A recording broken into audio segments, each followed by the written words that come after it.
Mərhələ ya çox mühümdür. Qapıdan getməyəcək içəri, tarif eləyəcək.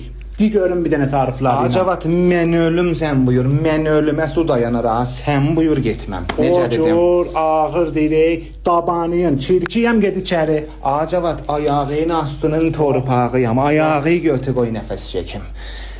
Qoltuğuyun, təriyəm ged içəri. Acavat pis yerdən dedi. La. Eşeğiyəm icazə ver qoy anqırım. Gözüyüm, poxuyam ged içəri, söpdürrək. Çox pis dedi Acavat. Pis, pis, ağır gəl. Hamamızda tabandaş olar ayaqdaşı. Mən oyam çək ayaqların astına qoy çirki çıxa getməm.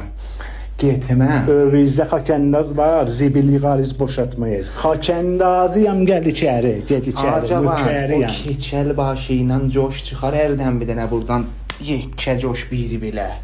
Patlat mən oyam, patlat qoy səpilim duvara. Ged içəri, Mən ölüm olmaz. mən ölüm olmaz. Ged içəri, Bağışla. mükəriyəm. Amma bağışla.